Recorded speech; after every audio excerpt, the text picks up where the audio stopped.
এরকম ফুলকপির কষা যদি থাকে বন্ধুরা, তাহলে আর মাংস ভাত মাছ ভাত ফেলেও এই ফুলকপি কষা দিয়েই সবাই ভাত খেতে চাইবে। বন্ধুরা দেখুন, আজ আপনাদের কাছে নিয়ে এসেছি কি নতুন ধরনের ফুলকপি কষা। একবার যদি খেয়ে দেখেন তাহলে বুঝবেন তার যে কি স্বাদ।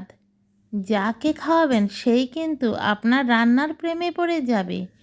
এই দেখুন বন্ধুরা, এখানে আমি ফুলকপি নিয়েছি, বড় বড় দুটো ফুলকপি 1 কেজির উপরে হবে, আর 2টো ডিম নিয়েছি। এই ফুলকপি দিয়ে আজকে কি আমি এরকম পাগল করা রেসিপি তৈরি করছি, তাহলে সঙ্গে থাকুন, দেখতে থাকুন সম্পূর্ণ ভিডিওটি। দেখেছেন তো ফুলকপিগুলি মাত্র 10 টাকা করে কেজি। বাজারে গিয়েছিলাম এই শনিবারে, যাওয়ার পর দেখলাম মাত্র 10 টাকা করে কেজি ফুলকপি। এত সুন্দর ফুলকপি বলার মতো না। আমি 3 কিলো ফুলকপি আনলাম, আর মনে মনে ভাবলাম যে ফুলকপি তো খুব লোভনীয়, সারা বছর ফুলকপির কত দাম থাকে, তাই না বন্ধুরা? এখন যত পারবো ফুলকপি দিয়ে এরকম রেসিপি করে খাবো। ফুলকপিগুলি আমি একটু গরম জলে ভাপিয়ে নিচ্ছি। এর মধ্যে লাগবে শুকনো লঙ্কা 2টো নিয়েছি, আর দারচিনি, আর একটু সাদা জিরে, একটু পাঁচফোড়ন, আর একটু তেজপাতা। এখানে নিলাম একটু আদা থেতো করে, আর একটু ধনেপাতা কুচি, আর একটা বড় সাইজের পেঁয়াজ কুচি। এই ফুলকপিগুলিকে যেই মাত্র জল সামান্য ফুটতে শুরু করলো, তখন একটু ভালো করে নেড়ে দিলাম। আর ফুলকপিতে কিন্তু আমি ভালো করে একদম উতরাইনি। এই দেখুন, আমি ফুলকপিগুলি নামিয়ে ফেলেছি। যদি সেদ্ধ হয়ে যায় গরম জলে, তখন সেই ফুলকপির টেস্ট চলে যায়। কড়াইটা চাপিয়ে দিলাম, কড়াইয়ের মধ্যে ওই যে শুকনো লঙ্কা 2 টুকরা দিয়ে দিলাম, আর এই যে মশলা যেগুলি শুকনো রেখেছিলাম, পাঁচফোড়ন, জিরা, আর দারচিনি, আর একটা তেজপাতা, সব এখানে দিয়ে দিলাম ফোড়নে। দিয়ে তার মধ্যে দিয়ে দিলাম, যখন মশলাগুলি একটু ভালো একটা স্মেল বের হলো, তখন তার মধ্যে দিয়ে দিলাম এখানে একটা যে বড় সাইজের পেঁয়াজ, সেই পেঁয়াজটা দিয়ে তার মধ্যে আদা কুচিটাও দিয়ে দিলাম। দিয়ে খুব ভালো করে এগুলিকে সামান্য ফ্রাই করে নেব। দেখুন আমার পেঁয়াজগুলি কিন্তু ফ্রাই হয়েই গেছে মোটামুটি। এখন এর মধ্যে আমি দিয়ে দেব সামান্য জল। জল না দিয়ে মশলা যদি আমি দিই, তাহলে মশলাটা কিন্তু পুড়ে যাবে, মশলার কালারটা নষ্ট হয়ে যায়। তাই এখানে দিয়ে দিলাম লঙ্কার গুঁড়া ছোটো চামচে 1 চামচ, হলুদের গুঁড়া 1 চামচ দিয়ে এই পেঁয়াজ আর এই মশলাগুলির সঙ্গে ভালো করে কষিয়ে নেব। ভালো করে কষিয়ে রান্না করলেই কিন্তু টেস্টটা বেড়ে যায়, আর যদি না কষানো হয় তখনই কিন্তু টেস্টের তারতম্য ঘটে। এর মধ্যে দিয়ে দিলাম আমি টমেটো বাজারে খুব সস্তা, মাত্র 20 টাকা করে লাল লাল পাকা টমেটো আমি কিনে এনেছি। কিন্তু টমেটোগুলি কিন্তু পাকা হলো, এত নরম না। আমি একটু শক্ত শক্ত দেখেই এনেছি, কারণ আমার তো থাকবে তাই। এই দেখুন, টমেটোগুলি দিয়ে একদম সসের মতো করে বানিয়ে নেব মশলা কষিয়ে। তার মধ্যে এখন দিয়ে দিতে হবে সামান্য লবণ। পরে আবার আমি লবণ দেব। এখন আমি লবণটা অল্প করে দিয়েছি টমেটোটা নরম হওয়ার জন্য। তেলের মধ্যে টমেটো দিলে যদি একটু লবণ দেওয়া হয়, তাহলে কিন্তু চট করে গলে যায়। বন্ধুরা, এই রেসিপিটা একবার হলেও আপনারা বানিয়ে খাবেন, খেয়ে দেখবেন কীরকম তার টেস্ট। এখানে দিয়ে দিলাম সামান্য পরিমাণে চিনি, কারণ চিনি দিলে একটা টেস্টের, লবণ, লঙ্কা, টমেটো দিলাম তো টক, এই সব কিছুর একটা ব্যালেন্স আনবে। এতে কোনো স্বাদের তারতম্য হবে না। অনেকে মনে করেন মিষ্টি হবে না, যদি কেউ স্কিপ করতে চান তাহলে করতে পারেন। আমি সব তরকারিতেই সামান্য পরিমাণ চিনি দেই।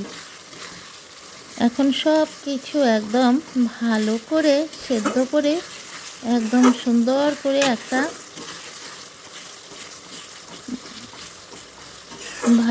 একটা পেস্টের মতো বানিয়ে নেব।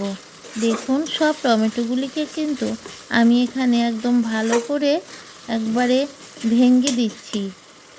কি সুন্দর কালার না এখনকার টমেটো!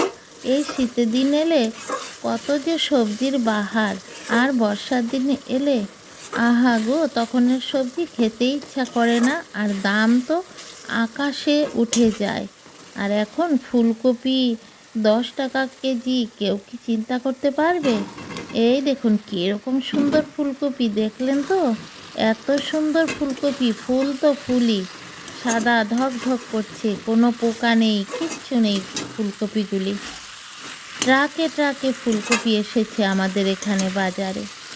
এই দেখুন, এই যে আমি একটা সসের মতো করে বানিয়ে নিয়েছিলাম, সেটা দিয়ে ফুলকপিগুলি সব একদম গায়ে মাখিয়ে দিচ্ছি। কি সুন্দর লাগছে গো দেখতে, বলেন তো বন্ধুরা? খুব ভালো লাগছে তাই না বন্ধুরা? আজকে আমি এই ভিডিওটি করছি ভারতের আসামের হোজাই থেকে। আমি জয়া। আমার এই ভিডিওটা যদি ইউটিউব থেকে যে সকল বন্ধুরা দেখছেন, সবাইকে অনেক অনেক শুভেচ্ছা, ভালোবাসা আমার দৈনন্দিন জীবন চ্যানেল 2 এর পক্ষ থেকে। আর যদি আমার ফেসবুক থেকে দেখছেন, তাহলে আমার সেখানের বন্ধুদেরও অনেক অনেক ভালোবাসা। সবাই একটি লাইক দিয়ে ভিডিওটি সম্পূর্ণ দেখবেন, একদম লাস্ট পর্যন্ত কন্টিনিউ করবেন, আমার সাথে থাকবেন, এবং নতুন বন্ধু হলে আমার চ্যানেলটি সাবস্ক্রাইব করে বেল আইকনটি প্রেস করে একটা লাইক দিয়ে ভিডিওটি দেখবেন ইউটিউবের বন্ধুরা। আর ফেসবুকের হলে সবাই কিন্তু আমার চ্যানেলটিকে ফলো করবেন, লাইক দেবেন, কমেন্ট করবেন, সম্পূর্ণ ভিডিওটা দেখবেন কিন্তু। দেখুন বন্ধুরা, ওই যে 2টো ডিম দেখিয়েছিলাম, ফুলকপিগুলিকে তো খুব সুন্দর মশলা মাখিয়ে সাজিয়েছিলাম, এখন এর মধ্যে ডিমগুলিও দিয়ে দিলাম। দেখুন কেমন হচ্ছে দেখে, বুঝতে পারছেন তো? আমি কিন্তু ভয়েসটা পরেই দিয়েছি, কারণ আমাদের এখানে কীর্তন হচ্ছে, তাই সব কীর্তনের ভয়েস এসে যাচ্ছে, আমার রান্নার কিচ্ছু ভয়েস নেই, তাই আমি পরে আবার ভয়েসটা দিলাম। তাই আমি খেয়েছি তো, এত টেস্টি, কি বলবো, এত টেস্টি। একবার খেয়ে আমাকে কমেন্ট করে জানাবেন কিন্তু বন্ধুরা। এই দেখুন কি সুন্দর হয়ে ডিমটা ফুলকপির মধ্যে একদম পুরো মেখে গেল। আর দেখুন, আহারে কি সুন্দর ধনেপাতা, দেখলেন বন্ধুরা? ধনেপাতাও দিয়ে দিলাম। কি ভালো লাগে তাই না দেখে? সারা বছর তো আর এরকম করে আমরা সুন্দরভাবে সবজি খাওয়ার সুবিধা পাই না, তাই না? বর্ষার দিনে সবজি রানলে এত সুন্দর লাগে না শীতের দিনের মতো। রং বেরঙের সবজি শীতের দিনে পাওয়া যায়। এই যে দেখুন বন্ধুরা, কি সুন্দর কপিগুলি, আর এত ভালো কপি, কি বলবো, একদম নরম কপি, তুলোর মতো যেমন খেতে। দেখুন কি সুন্দর হয়ে গেছে আমার রেসিপিটা। দেখুন আমার কপিগুলিও সেদ্ধ হয়ে গেছে বন্ধুরা। আর আমি কিন্তু একদম গলিয়ে গলিয়ে রান্না করি না, আমার এরকম খেতে ভালো লাগে না। কপির মধ্যে একটু সামান্য একটু যেমন কপি কপি ভাব থাকবে, একবার গলিয়ে নিলে এটা বোঝাই যায় না কপি যে। তাহলে কেমন লাগলো বন্ধুরা আজকের আমার এই রেসিপিটা? অসাধারণ একটা ফুলকপির কষা আমি নাম দিয়েছি। সবাই কিন্তু এটা একবার হলো ট্রাই করে দেখবেন বন্ধুরা, খেয়ে বলবেন আর কিছুই লাগবে না। খুব সুন্দর, এটা দিয়েই ভাত খেয়ে যেতে পারবেন এক থালা। বন্ধুরা, অতিথিকে যদি খাওয়ান তাহলে অতিথিও পঞ্চমুখ করবে প্রশংসায়, আপনার রান্নার প্রেমে পড়ে যাবে। দেখুন বন্ধুরা, সবাইকে আবার আবার অনেক ভালোবাসা দৈনন্দিন জীবন চ্যানেল 2 এর পক্ষ থেকে। সবাই সঙ্গে থাকবেন, পাশে থাকবেন, দেখতে থাকবেন আমার ভিডিওগুলি। আজ আসছি বন্ধুরা, টাটা।